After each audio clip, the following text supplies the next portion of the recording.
And we are live.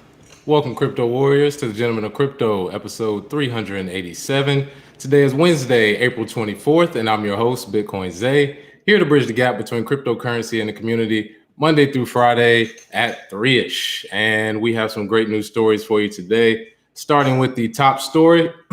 Excuse me. Samsung planning new blockchain mainnet featuring Samsung Coin. Blockchain browser Brave to reward users with BAT tokens for watching ads.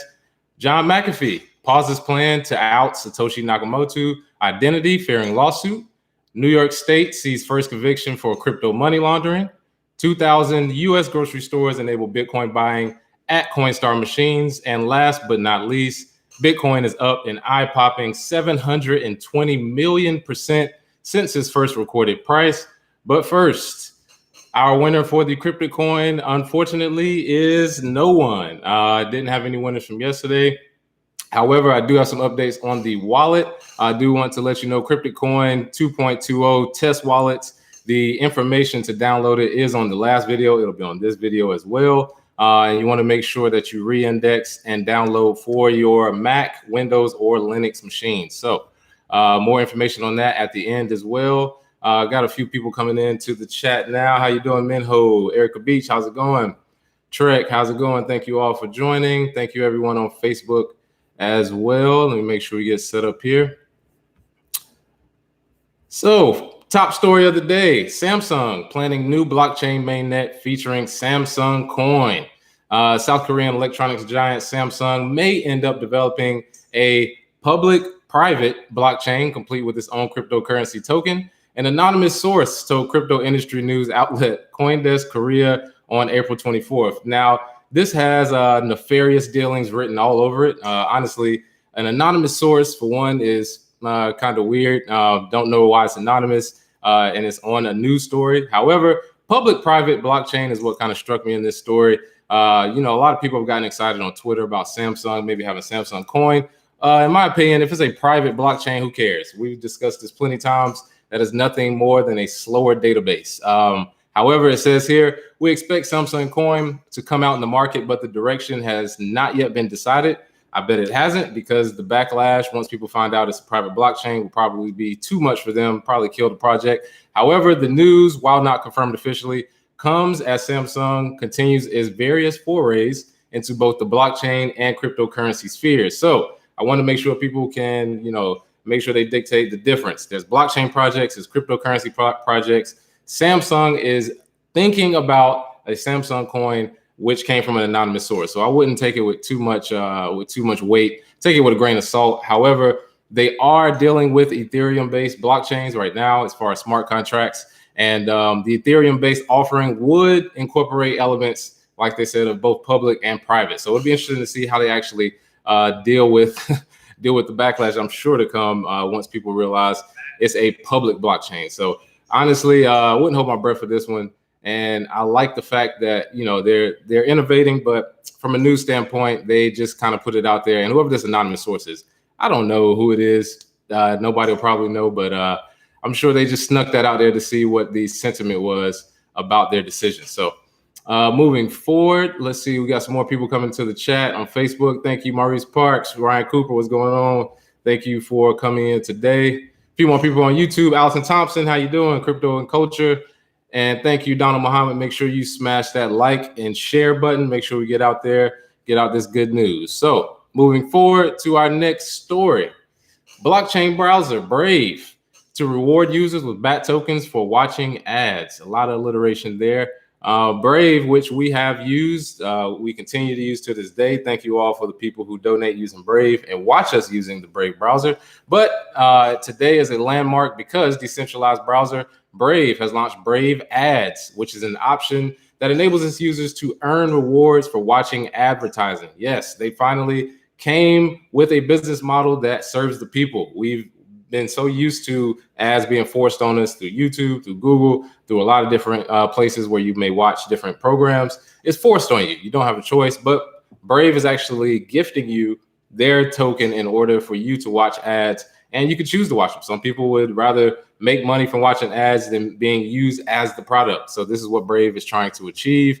The announcement reads that users of Brave which is an open source blockchain powered browser that blocks ads and website trackers, even tells you how much time you saved with these different trackers. You can now receive 70% of the ad revenue share as a reward for attention to their browser's native currency, basic attention token.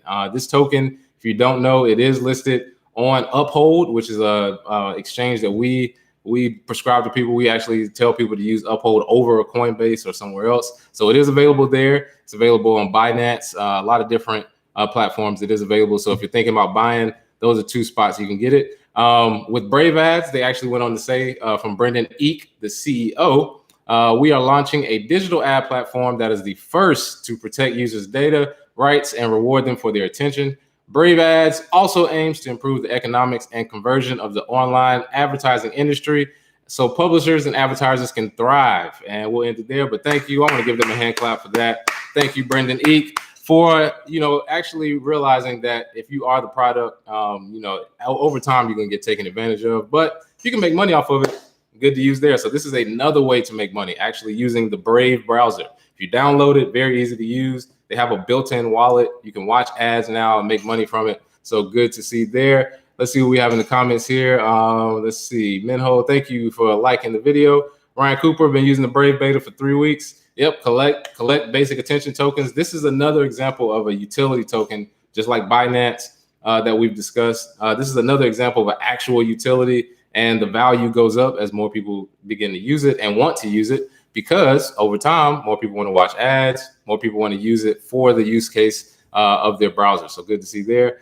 Trek, yeah, Brave is your number one. That was a PR stunt. Yeah, and see, that's the thing. That's the good thing about this news. We can put it out, but also have a way of looking into it deeper, because over time, we'll see if it really works. I want to commend them for putting out the idea and for it starting, but you definitely want to check it for yourself and test it out. So moving on to our next story.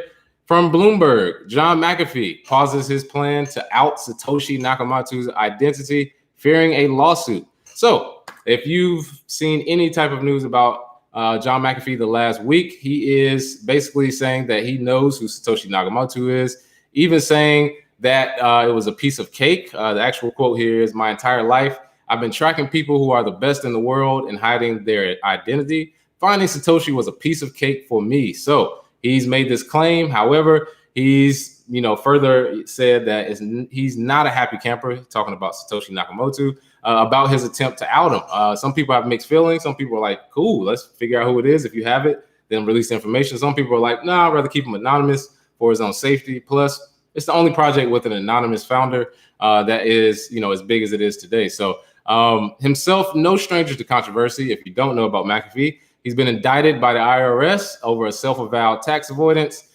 He faces possible extradition. He has a documentary on, I believe, HBO, and it's a whole lot of backstories about McAfee that we can go into. But this is one of his latest antics, and I'm sure he does not want that lawsuit, especially if it can come, at the expense of him having to come back to the States. He's out in the water somewhere. I'm sure he'll just drop this and go with it. I think it was a good PR stunt, in my opinion. So. Let's see what we got in the comments here. Harold George, what's going on, brother? Ryan Cooper, yep. Erica Beach, McAfee will say anything for attention. Starting to see that pattern over the years. If you're just now getting into crypto, McAfee definitely will say what it takes to get attention, but it works for him somehow. I'm not sure. And I'm thinking he's still running for president. I guess. I'm not sure if he's backed out at this point, but yeah, he'll do anything for attention at this point. Let's see who we got. Facebook people, thank you for joining in. Richard, thank you. Jason, thank you for joining in as well. Let's move on to our next story. New York. They have actually gotten their first conviction for crypto money laundering. Oh, man. So a case involving millions of dollars of Bitcoin and Western Union payments. Wow. If you don't want to get caught, don't use Western Union. They have resulted in New York State's first conviction for crypto money laundering.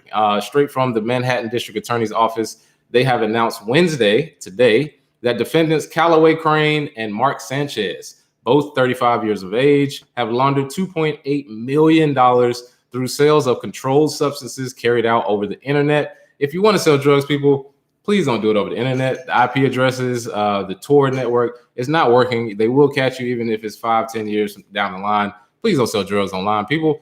Between 2013 and 2018, The two men sold steroids and other drugs, including Viagra, across the U.S.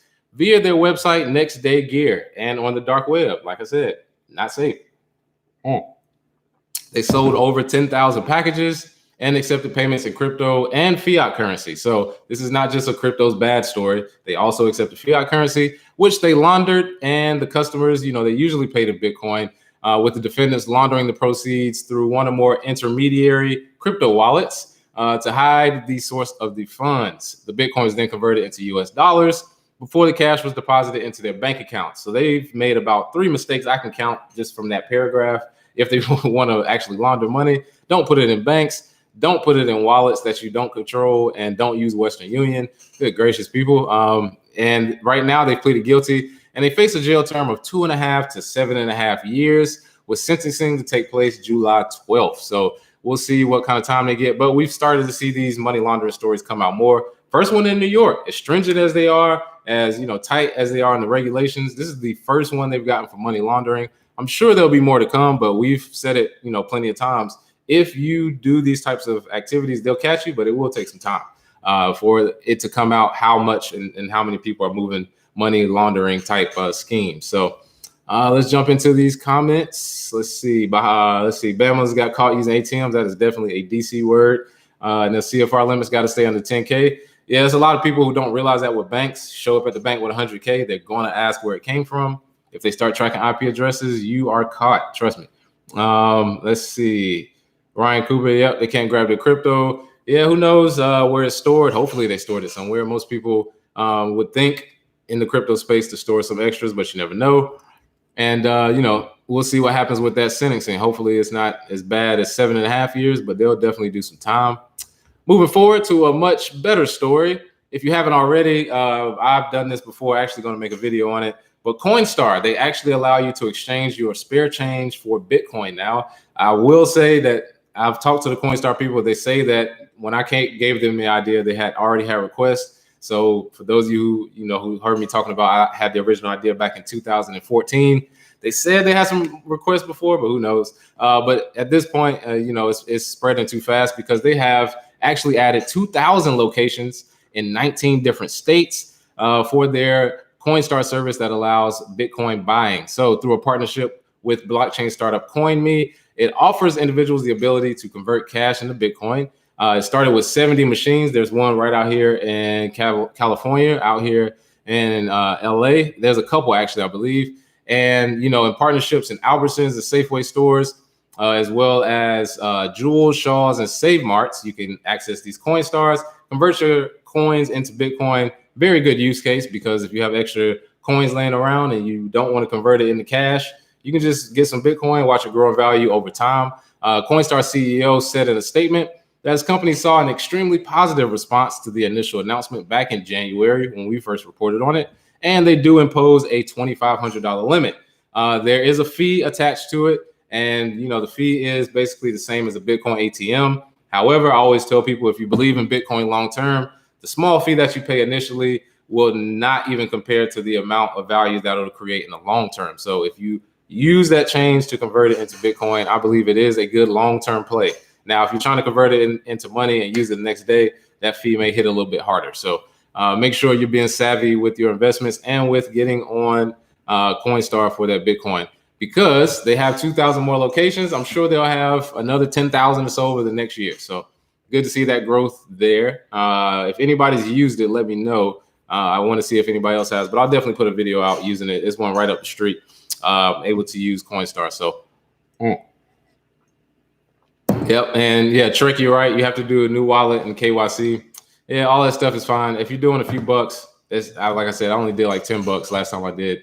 Nobody's sweat over that. Now, if you're trying to money launder, or if you're trying to do anything big over 2,500, you may not want to use it. But the freedom of money is getting more and more constricted. Decentralization on the spectrum is getting less and less. So there are outlets to do it. Otherwise, this is one choice. So moving forward to some really good news, something people may not have known, a bit of a look at history, but Bitcoin has grown over 720 million% since its first recorded price back in 2009. So the story here from the Bitcoinist actually describes what Bitcoin is. And it takes Tracy Meyer's statement where he says it started as a collectible because Satoshi and Hal Finney had it and they had mined the first couple of blocks. And he went on, more in the interview to state that the Satoshi sent Hal some Bitcoin from there, actually can trade it for dollars, and $1 could buy you 1,309 Bitcoin on October 5th, 2009, the good old days. I wish I had known about Bitcoin back then.